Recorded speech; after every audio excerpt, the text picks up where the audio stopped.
Hello everyone. आज हम RRB NTPC का प्रीवियस ईयर क्वेश्चन का सीबीटी 1 का क्वेश्चन पेपर सॉल्व करने जा रहे हैं। ये जनवरी में हुआ था 2019 में। तो देखते हैं first question. Question is a question is given followed by two arguments. Decide which of the argument is or are strong with respect to the question. Is boarding school system beneficial to children? तो जो boarding school भेजे जाते हैं, जो घर से दूर बच्चों को पढ़ाया जाता है, क्या वो बेनिफिशियल है बच्चों के लिए? तो इसमें आर्गुमेंट है बेनिफिशियल है, यस। तो आर्गुमेंट क्या है कि boarding school system separate children from their home which is beneficial. तो बच्चों को घर से सेपरेट कर रहा है बोर्डिंग स्कूल, तो ये बेनिफिशियल है। जब बच्चों को घर से सेपरेट किया जाएगा तो वो उनको कल्चर नहीं मिलेंगे, संस्कार नहीं मिलेंगे, वो उनको वो नैतिक अपब्रिंगिंग नहीं मिलेगी, वो मॉरल अपब्रिंगिंग जो कि ज़रूरत होती है, जो नैतिकता घर पे हमें माता पिता से मिलती है, वो चीज़ उनको नहीं मिलेगी। तो ये कहीं ना कहीं नेगेटिव है। No, getting separated from parents for long period of time में damage childrens relationship with them. ठीक है, एनजाइटी वगैरह, एलोन रहेगा तो फीलिंग आएगी, एनजाइटी एंसियस रहेगा, ठीक है। तो ये सेकंड तो है आर्गुमेंट, तो ये सेकंड करेक्ट आंसर हो जाएगा इसका। Only argument 2 is strong. Next question देखते हैं, question number 2। Who among the following represent full authority of लोक सभा? तो हमारे पार्लियामेंट जो है, पार्लियामेंट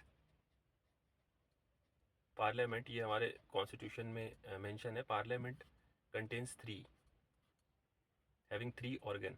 लोकसभा, ये भी PYQ में पूछता रहता है, SSC में, रेलवे के एग्जाम्स में, अदर वनडे एग्जाम्स में, बैंकिंग में, कि parliament comprises three, not to.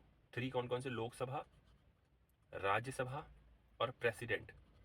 President भी पार्लियामेंट के अंदर ही आता है, बहुतों को पता नहीं होता, कंफ्यूज रहते हैं। But president will not sit in side the parliament, मतलब कि पार्लियामेंट का वो पार्लियामेंट कंप्राइसिस करता है प्रेसिडेंट, बट वो अदर MP और जो चेयरमैन्स होते हैं, जो स्पीकर होते हैं, उनकी तरह वो पार्लियामेंट में बैठेगा नहीं रेगुलरली। वो सिर्फ जब सेशन स्टार्ट होता है तब बैठता है वो। तो इसका आंसर, हाँ, लोकसभा जो है, लोकसभा का लेना देना, स्पीकर का लेना देना लोकसभा से है, और चेयरमैन का लेना देना राज्यसभा से है। चेयरमैन, ये कौन होते हैं? हमारे वाइस प्रेसिडेंट जो होते हैं ना, ये एक्स ऑफिशियो चेयरमैन होते हैं राज्यसभा के। चलते हैं question number 3। Who among the following is the author of the book the Indian struggle? The Indian struggle, इसके ऑथर हैं सुभाष चंद्र बोस। बाकी इस इंडियन स्ट्रगल, इंडियन करके बहुत सारी बुक्स हैं जहाँ पे हमें कन्फ्यूज़न हो सकता है। जैसे एक है न्यू इंडिया, तो न्यू इंडिया जो है वह एनी बेसेंट का है। New India, young India Gandhi ji का है। यंग इंडिया गांधी, ये है एनी बेसेंट का। उसके बाद एक है इंडिया डिवाइडेड, वो भी इंपॉर्टेंट बुक है। इंडिया डिवाइडेड, ये हमारे राष्ट्रपति, जो पहले फर्स्ट राष्ट्रपति थे, राजेंद्र प्रसाद, उनका है। ऐसे कुछ और बुक हैं, जैसे एक है book India wins freedom. India wins freedom, India wins freedom, इसके राइटर हैं अबुल कलाम आज़ाद। अबुल कलाम आज़ाद। तो ये कुछ इंपॉर्टेंट बुक्स हैं इंडिया से रिलेटेड, जिसमें इंडिया आता है, जैसे new India, young India, India divided, India wins freedom, all this. Next question, question number 4। हाँ, क्वेश्चन नंबर 4 है, ये हमें पैटर्न फाइंड करना है। जो क्वेश्चन मार्क दे रखा है यहाँ पे, क्या पैटर्न आएगा? तो देखो 3, 5, सबसे पहले देखते हैं प्लस एडिशन सब्ट्रैक्शन का कुछ इसमें सीन होगा। तो पहले सीक्वेंस में देखते हैं 3 to 5, 5 to 9, 9 to 15, ठीक है। 2, 4, 6, ओके, 2 to 4, 4 to 6, 6 to 12, मतलब 2 2 6। तो यहाँ पे पैटर्न ब्रेक हो रहा है, मतलब ये इंक्रीमेंट डिक्रीमेंट का पैटर्न नहीं है ये। यहाँ पे इंक्रीजिंग ऑर्डर ये है 2 4 4 2 9, पूरा मतलब हमें कोई प्रोग्रेशन नहीं मिल रहा है इसमें। तो एडिशन समथिंग 315, 5 3 जा 15, 4 2 जा 6 2 जा 12, और हाँ पैटर्न मिल रहा है हमें, पैटर्न मिल गया। ये है 5 into 3, ये आ जाता है 15, 6 into 2 ये आ जाएगा 12, और यहाँ पे इस तरफ इंक्रीजिंग ऑर्डर है, इंक्रीज कर रहा है नंबर, तो यहाँ पे 4 into 2,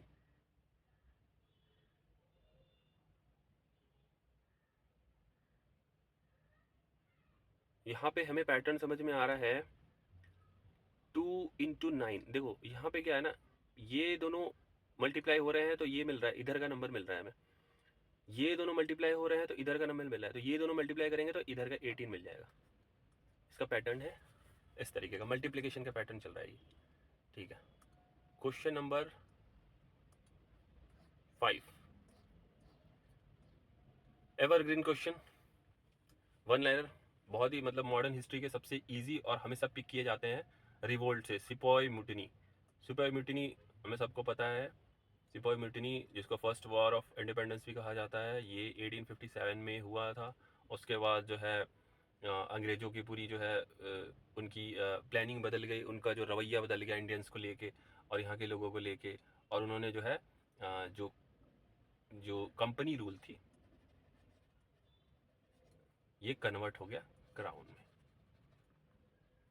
और उसके बाद एक डेट इंपॉर्टेंट याद रखना है, 10 मई को हुआ था 1857। चलिए नेक्स्ट क्वेश्चन चलते हैं, क्वेश्चन नंबर 6। क्वेश्चन नंबर 6 में क्या है कि इसमें remainder of function this is when divided by a-1/2, मतलब ये 4a⁻³ minus 12a² plus 14a-3, ये एक फंक्शन है, इसको जब इससे डिवाइड किया जाएगा तो रिमाइंडर का आएगा। तो हम वैल्यू पुटिंग कर लेते हैं, a-1/2 इज इक्वल्स टू 0। इसमें क्या होता है ना, हम a की जो वैल्यू 1 है आ रही है, इसको जब पुट करेंगे ना इसमें, अगर 0 आ गया इसका मतलब ये पूरी तरीके से डिवाइड हो जाएगा, डिविजिबल है। अगर 0 नहीं आया, जो भी वैल्यू आया वही उसका रिमाइंडर हो जाएगा। तो देखते हैं, a इज इक्वल्स टू 1 है ना, तो a इज इक्वल्स टू 1 है, तो इसको वैल्यू पुटिंग करते हैं, 4 माइनस 12 प्लस 14 -3, ये हो जाएगा -8 प्लस 11 इज इक्वल्स टू 3। ये बट आंसर आया है 3/2। इट मीन्स ये क्वेश्चन गलत है और आरआरबी ने इसे डिलीट किया था, आरआरबी डिलीटेड। ऐसे कई क्वेश्चन है जो आरआरबी डिलीट करती है हर साल अपने एग्जामों में, जिनमें से ये भी एक क्वेश्चन था। और ये क्वेश्चन, इस क्वेश्चन का आंसर 3/2 तब आता जब ये यहाँ पे a-1/2 होता। इस तरीके से अगर ये दिया होता तो यहाँ पे प्रिंटिंग मिस्टेक हुई है समथिंग। चलते हैं नेक्स्ट क्वेश्चन पे, क्वेश्चन नंबर 7। क्वेश्चन नंबर 7 है, what is the greatest number which divides 13, 26 and 39 and gives the remainder as 1 2 3। तो रिमाइंडर दे रहा है, मतलब ऐसा कौन सा नंबर है जो कि जब उस नंबर से ये डिवाइड होंगे तो ये रिमाइंडर देंगे। तो ऐसा करते हैं, जो रिमाइंडर है ना उनको सब्ट्रैक्ट करके फिर उनका हम HCF ले लेते हैं। तो 13, 26 और 39, इसमें ये रिमाइंडर 1 देगा, ये 2 देगा और ये 3 देगा, तो ये हो जाएगा 12, 24 और ये हो जाएगा 36। अब इसका जो HCF होगा ना वही होगा, तो इसका HCF आएगा 12, तो हमारा आंसर आ जाएगा, मतलब इनका HCF कितना आ जाएगा, 12 आ जाएगा, और यही हमारा आंसर हो जाएगा जो कि गिवन है। चलते हैं क्वेश्चन नंबर 8 पे। If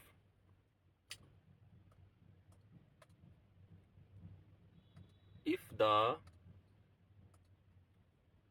the sum of 3 numbers is 0। कोई 3 नंबर है जैसे x plus y plus z is equals to 0, ठीक है। Then which of the option given below will always be equal to the value of the sum of the cube of this number. तो अगर 3 numbers के addition 0 है, इसका मतलब उनमें से कम एक ऐसा नंबर होगा जो नेगेटिव में होगा, ठीक है। तो हम सपोज कर लेते हैं, हमें एज्यूम ही तो करना है, तो एज्यूम कर लेते हैं एक 1 है, फिर 2 है और -3 है, आगे इनका सम 0, ठीक है। इनको हम कैसे करेंगे फाइंड? अब क्या कह रहा है कि हमें ये कंडीशन सेटिस्फाई करानी है, तो ये हो गया। अब इनका जैसे ही बोल रहा है वैसे करते हैं, ठीक है। तो क्या कह रहा है? Always be equal to the, ठीक है, always be equal to the sum of the cube of those number.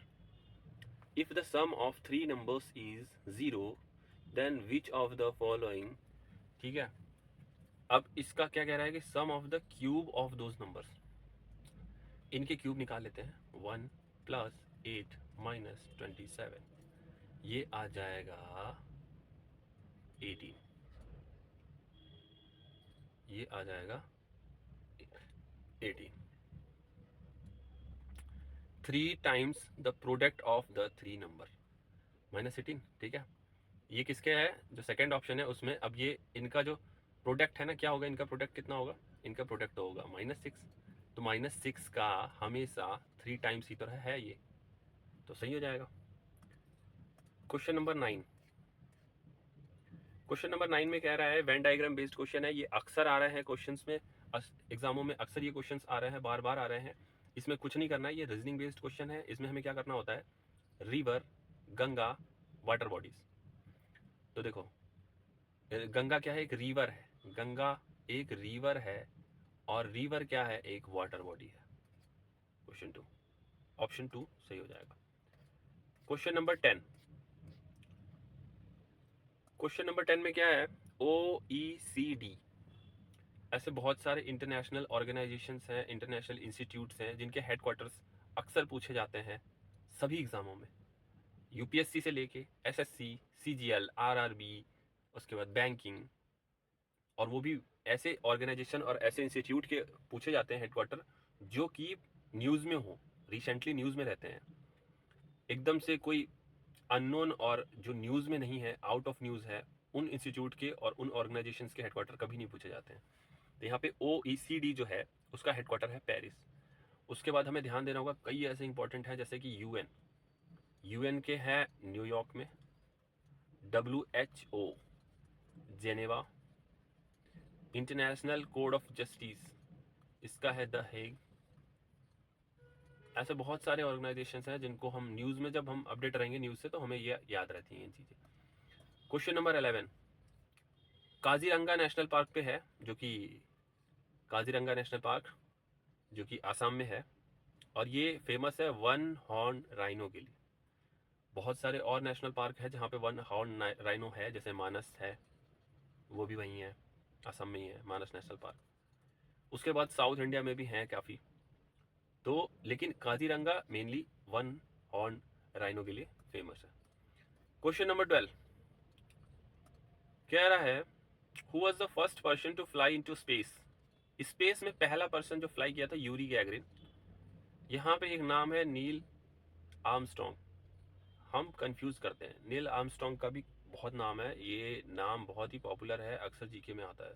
तो जो प्रॉपर रिवीजन नहीं कर पाया होगा या फिर जिसकी थोड़ी सी मेमोरी वीक होगी वो कंफ्यूज कर जाएगा, बट कंफ्यूज नहीं होना। इनका रिलेशन मून पे है, इन्होंने मून पे पहली बार चला था। आर्मस्ट्रॉन्ग जो है ये मून से रिलेटेड है और स्पेस से रिलेटेड है गैगरिन, ठीक है। क्वेश्चन नंबर 13, क्वेश्चन नंबर 13 में है energy currency of the cell. Cell की एनर्जी करेंसी क्या है? एटीपी। बहुत ही बेसिक सवाल है और अक्सर पूछे जाते हैं और बहुत ही इजी सवाल है, इजी जीके है।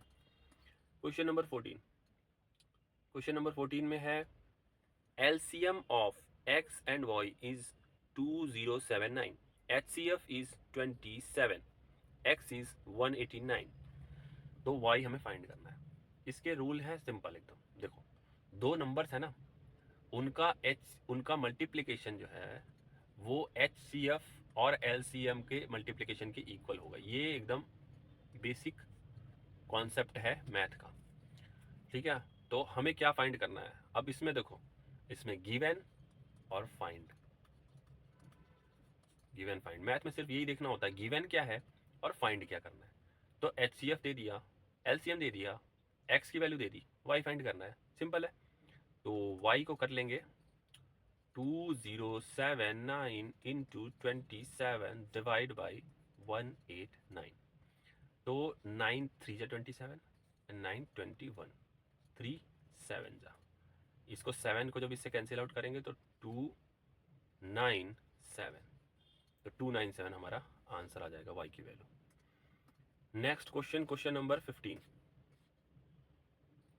क्वेश्चन नंबर 15 में है read the given statement and conclusion. Statement है, कंक्लूजन है, स्टेटमेंट के अकॉर्डिंग कंक्लूजन को हमें सेटिस्फाई कराना है, ठीक है। सम एग आर अनियन, ये एग है और ये ओनियन है। ऑल अनियन आर ब्लू, सभी ओनियन जो है ये ब्लू है। ये बन गया, वेन डायग्राम बन गया। अब इससे हम कंक्लूजन को सेटिस्फाई कराते हैं। All egg are blue, all egg are blue कभी नहीं, पहला कभी नहीं होगा satisfy. All onion are egg, all onion are egg कभी नहीं, क्योंकि स्टेटमेंट खुद पहले स्टेटमेंट ने ही अपने से कहा था कि some onion, some egg are onion, तो सम ऑनियन आर एग, ठीक है। तो neither one nor two follows, ये हो गया। Next question, question number 16। Amir Khusro, बड़ी फेमस पर्सनालिटी, लिटरेचर में इनका बहुत योगदान है, बहुत सारे मतलब बहुत सारे कॉन्ट्रीब्यूशंस हैं इनके। तो इनका जन्म कहाँ हुआ था, तो चूंकि फेमस पर्सनालिटी है, हिस्ट्री का क्वेश्चन है, पटियाली यूपी में है एक जगह, वहाँ पे उनका जन्म हुआ था, डेथ हुआ था दिल्ली में, दिल्ली के निज़ामुद्दीन, निज़ामुद्दीन का औलिया जो है, निज़ामुद्दीन का औलिया है दिल्ली में, उसके सामने इनकी मज़ार टाइप की बन रखी है, कुछ स्मारक टाइप का। तो ये हो गए हमारे अमीर खुसरो। चलो नेक्स्ट चलते हैं, क्वेश्चन नंबर 17। क्वेश्चन नंबर 17 में कह रहा है, क्वेश्चन नंबर 17 में है कि वैल्यू ऑफ दिस, दिस मतलब 1/36.18 इज 0.0276। तो नीचे अब इसमें क्या है, इसमें इतने डेसिमल बढ़ा दिए, कितने डेसिमल लगाए हैं इसने डिनोमिनेटर में, 2 3 4 5 डेसिमल लगाए हैं ना, तो ऊपर 5 मल्टीप्लाई कर देंगे, 50, तो ये हो जाएगा 0.0276 इंटू 1 2 3 4 5। तो जब 5 मल्टीप्लाई करेंगे तो इसकी वैल्यू आ जाएगी 2760, और यही हमारा आंसर है, एकदम इजी question. Question number 18। A sum of money invested for 8 years on 5% per annum simple interest amounted to 175 rupees on maturity. अब what was the sum invested, मतलब हमें sum मतलब प्रिंसिपल फाइंड करना है।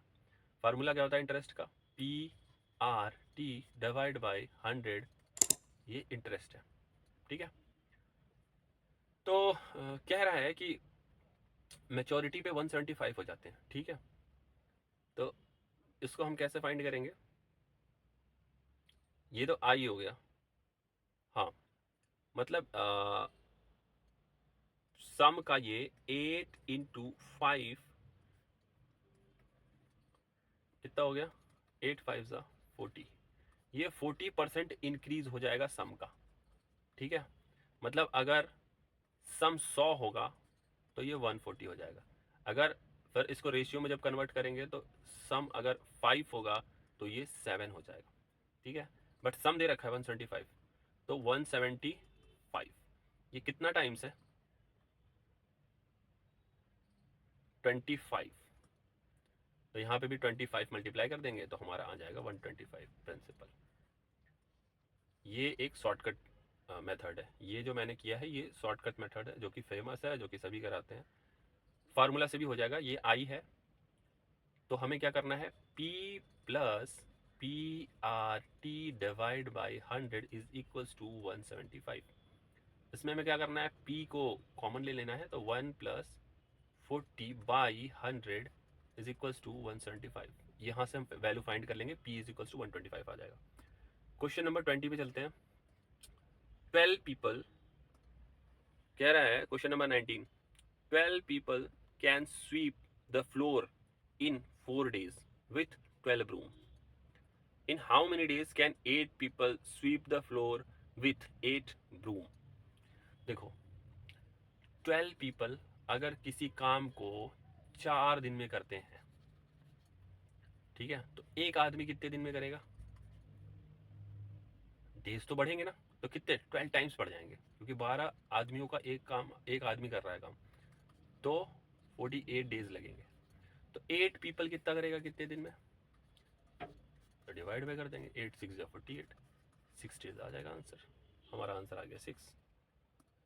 क्वेश्चन नंबर 20, क्वेश्चन नंबर 20 है,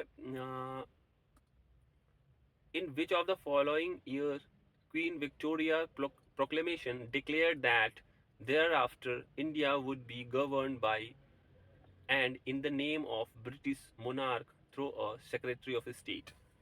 मतलब India जो है वो अब ब्रिटिश मोनार्क के द्वारा गवर्न किया जाएगा, जो इसका रिप्रेजेंटेटिव होगा सेक्रेटरी ऑफ स्टेट। ये अभी ऊपर जब क्वेश्चन आया था रिवोल्ट का 1857 का, तो मैंने बताया था कि उसके बाद ब्रिटिश गवर्नमेंट की मेंटालिटी, उनके थॉट प्रोसेस, उनका एडमिनिस्ट्रेशन चेंज हो जाता है। चेंज अगले ही साल हो गया था 1858 में, उसी समय प्रोक्लेमेशन आया, कंपनी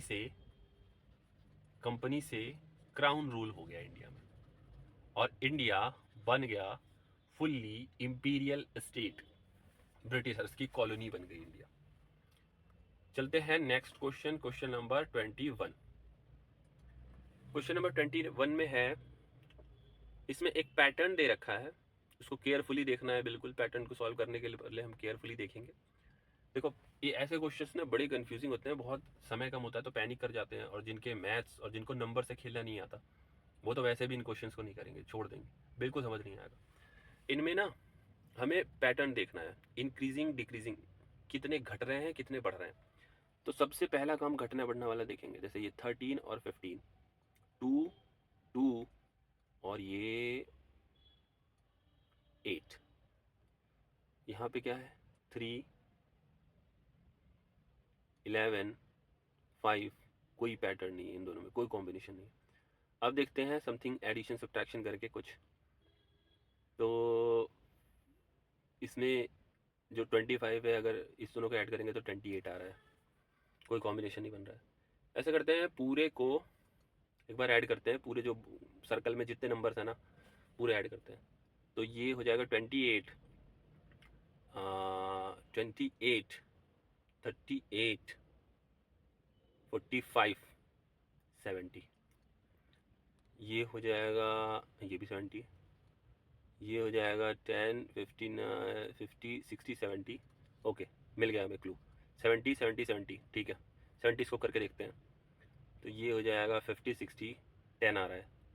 70 बनाने के लिए इसमें 10 ऐड करना पड़ेगा, हमारा आंसर मिल गया 70। नेक्स्ट क्वेश्चन चलते हैं। What is the measure of an angle? The measure of an angle is 1/2 of its supplementary angle. देखो, अगर कोई एंगल है, सपोज कर लो x, हमारे पास कोई एंगल है x, कह रहा है कि measure of an angle is 1/2 of its supplementary angle. मतलब ये जो है ये है एक्चुअली में 180, सप्लीमेंट्री मतलब क्या, 180 से सब्ट्रैक्ट करोगे उसका हाफ है ये, ठीक है। तो ये हमारा हो जाएगा 2x इज इक्वल्स टू 180। ये क्वेश्चन बन गया हमारा। अभी क्वेश्चन सॉल्व कर लेते हैं। पर ये हो गया 3x इज इक्वल्स टू 180 और x इज इक्वल्स टू 60 हमारा आंसर आ गया। क्वेश्चन नंबर 23, क्वेश्चन नंबर 23 में कह रहा है कि cos theta plus sine theta is equals to √3। Value find करनी है cos के power 3, cos theta power 3 plus sine sec theta power 3। अच्छा, cos सेक है, ठीक है। तो अगर 3 है ना पावर, तो क्यूब करके देखते हैं एक बार, सबसे बेस्ट तरीका है। क्योंकि यहाँ पे √3 अगर यहाँ पे समथिंग 1 होता या 0 होता तो हम थीटा की वैल्यू अज्यूम करके इक्वेट करके उसको निकाल लेते। बट यहाँ पे √3 किसी भी वैल्यू पे कॉस और सेक के थीटा के √3 नहीं आ रहा है, 0 डिग्री पे भी नहीं आ रहा है, 45 डिग्री पे नहीं आ रहा है, 30 डिग्री पे, 60 डिग्री पे नहीं आ रहा है ये। तो हमें इसके लिए क्या करना होगा ना, क्यूब ही कर लेते हैं। देखो cos theta plus sec theta, इसका क्यूब इज इक्वल्स टू √थीटा का क्यूब। तो ये हो जाएगा cos cube theta plus sec cube theta plus 3 होता है ना, तो इन दोनों को जब मल्टीप्लाई करें तो 1 ही आएगा, और plus cos theta plus sec theta is equals to 3√3। यहाँ पे cos cube theta plus sec cube theta plus 3, और इसकी वैल्यू √थीटा दे ही रखी है तो वही लिख लेंगे, ये कैंसिल आउट हो जाएगा, 0 हो जाएगा value. Next question, question number 24। How many factors of 2 के पावर 3 इंटू 3 के पावर 3 इंटू 5 के पावर 4 इंटू 7 के पावर 2 मतलब 7 square is divisible by 50 but not by 100। ये सब क्वेश्चन थोड़े से टिपिकल होते हैं क्योंकि इसमें कॉन्सेप्ट के साथ थोड़ी सी हमें प्रैक्टिस चाहिए होती है। एक बार एग्जाम से पहले इनके कॉन्सेप्ट हमें थोड़े से रिवाइज करने होते हैं क्योंकि ये कॉन्सेप्ट हम भूल जाते हैं, फैक्टराइजेशन के कॉन्सेप्ट। देखो इसमें क्या है ना, क्या कह रहा है कि डिविजिबल बाय 50, 50 से डिविजिबल होना चाहिए, 100 से नहीं होना चाहिए। तो 50 से डिविजिबल कौन होगा, 50 होगा, 100 होगा, 150 होगा, लेकिन उसमें से 100 में एक्सक्लूड भी करना है। देखो कैसे करते हैं इनको, इसको ना हम पहले इसमें से हम 50 निकालेंगे कैसे भी। तो कैसे निकाल सकते हैं, देखो ये है 2 1 प्लस 3 कर 1 प्लस 2 कर सकते हैं इंटू 3 इंटू 5 2 प्लस 2 इंटू 7 और 2। यहाँ पे हमने 5 के पावर के साथ छेड़ा है, 2 के पावर के साथ छेड़ा है, क्यों, क्योंकि यही हमें 50 और 100 बना के देंगे। 3 और 7 तक अभी 100 और 50 बनाएगा नहीं। अब क्या करना है, 2 इंटू 2 के square into 3 square into into into 5 into 5 के स्क्वायर इंटू 7 के स्क्वायर। यहाँ पे देखो ये 2 और ये दोनों मिला के हमें 50 मिल रहा है, ठीक है। बाकी रिमेनिंग कितने बच रहे हैं, 2 के स्क्वायर इंटू 3 का क्यूब है, sorry, into 5 square into 7 square. ये 50 से हमें 50 के हमें निकालने हैं फैक्टर्स, ठीक है, जो डिविजिबल 50 से डिविजिबल कौन होंगे, तो ये 50 कर दो अलग, इनमें से हमें निकालना है। अब देखो अगर 50 में एक 2 और मल्टीप्लाई हुआ तो ये 100 हो जाएगा, तो हमें 2 के पूरे के 2 के फैक्टर्स को हटा देना है, 2 के सारे टर्म्स को हटा देना है, क्योंकि हमें 100 नहीं बनने देना है इसको। अब ये कभी 100 नहीं बनेगा, ठीक है। तो अब ये फार्मूला जो है हाउ मेनी फैक्टर्स, तो फार्मूला लगाते हैं, number of factors is equals to, power जो है ना उनमें एक ऐड करके मल्टीप्लाई करना है पावर्स को, 3 + 1 2 + 1 2 + 1, तो ये हमारा हो जाएगा 4 इंटू 3 इंटू 3। तो ये हमारा आंसर आ जाएगा 3 3 9 9 4 36। टोटल 36 फैक्टर्स होंगे जो इस कंडीशन को सेटिस्फाई करेंगे। क्वेश्चन नंबर 25, क्वेश्चन नंबर 25 में हम देखेंगे, इसमें कह रहा है कि length of rectangle is increased by 70। कोई रेक्टेंगल है उसका लेंथ जो है ना वो 70% इंक्रीज कर दिया गया है। What would be the percentage decrease in the width to maintain the same area. मतलब हमें जो रेक्टेंगल है उसका एरिया हमें सेम रखना है, एरिया हमें सेम रखना है, बट लेंथ इंक्रीज हो गया है। तो देखो अगर कोई सपोज करो लेट लेंथ उसका क्या है,